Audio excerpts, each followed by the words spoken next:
ഇന്ന് കർക്കിടകം ഒന്നല്ലേ, രാവിലെ തന്നെ എഴുന്നേറ്റു, വിളക്കൊക്കെ കത്തിച്ചു, കാവിലും പോയി വിളക്കൊക്കെ കത്തിച്ചു. ഇന്ന് നല്ലൊരു പോസിറ്റീവ് എനർജിയാണ് തോന്നിയത്. കാരണം 1-ാം തീയതി ആയതുകൊണ്ടാണോ എന്നറിയത്തില്ല, നല്ലൊരു ദിവസമായിരുന്നു. അങ്ങനെ ഞാൻ ഒറ്റയ്ക്ക് പോയാണ് എല്ലാം ചെയ്തത്. കുഞ്ഞാറ്റ എഴുന്നേറ്റിട്ടില്ലായിരുന്നു. പിന്നെ ഞാൻ കാവിലെല്ലാം വിളക്ക് കത്തിച്ചതിന് ശേഷം വന്ന് ഇന്ന് ഇഡ്ഡലിയും സാമ്പാറുമാണ് ഉണ്ടാക്കാൻ വിചാരിച്ചിരുന്നത്. പിന്നെ ഇഡ്ഡലിക്കുള്ള മാവെല്ലാം കൂടെ കലക്കി വെച്ച് ഇഡ്ഡലി തട്ടിൽ മാവെല്ലാം ഒഴിച്ചു, അത് ചൂടാൻ വേണ്ടി വെച്ചു. പിന്നെ സാമ്പാർ നേരം കൊണ്ട് റെഡി ആയിട്ടിരിപ്പുണ്ടായിരുന്നു. പിന്നെ കുഞ്ഞാറ്റയെ പോയി വിളിച്ചുണർത്തി കുളിപ്പിച്ചൊക്കെ റെഡിയാക്കി അവളെയും അമ്പലത്തിൽ പോകാൻ വേണ്ടി തയ്യാറാക്കി നിർത്തി. ആൾക്ക് ഭയങ്കര സന്തോഷമായിരുന്നു അമ്പലത്തിൽ പോകാൻ വേണ്ടി റെഡിയായിരുന്നു. പിന്നെ അമ്പലത്തിൽ പോയി. ഇന്ന് നല്ല തെളിച്ചമുള്ളൊരു ദിവസമായിരുന്നു.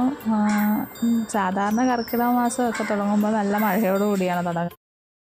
പിന്നെ അമ്പലത്തിൽ ചെന്ന് അർച്ചനയ്ക്കുള്ള രസീതെല്ലാം എഴുതിപ്പിച്ചു. ഇന്ന് നല്ല തിരക്കുണ്ടായിരുന്നു. 1-ാം തീയതി ആയതുകൊണ്ട് നല്ല തിരക്കൊക്കെ ഉണ്ടായിരുന്നു അമ്പലത്തിൽ. ഞങ്ങൾ ചെല്ലുമ്പം അവിടെ ഉഷപൂജയ്ക്കുള്ള സമയമായിരുന്നു. പിന്നെ അതൊക്കെ കണ്ട് തൊഴുതിറങ്ങി. ഇന്ന് കുഞ്ഞാറ്റയ്ക്ക് എന്തോ പറ്റിയെന്നറിയില്ല, സാധാരണ രാവിലെ എഴുന്നേൽക്കാനൊക്കെ ഇച്ചിരി മടിയുണ്ടായിരുന്നു. പക്ഷേ അമ്പലത്തിൽ പോകുമെന്ന് പറഞ്ഞപ്പോഴേ രാവിലെയൊക്കെ എഴുന്നേറ്റു, പുതിയ ഉടുപ്പൊക്കെ ഇട്ട് റെഡിയായി വന്നു. പിന്നെ വീട്ടിൽ വന്ന് പിന്നെ കുറച്ച് നേരം ഫോട്ടോസൊക്കെ എടുക്കാൻ വേണ്ടി ഇങ്ങനെ പോസ് ചെയ്തിരിക്കുമായിരുന്നു.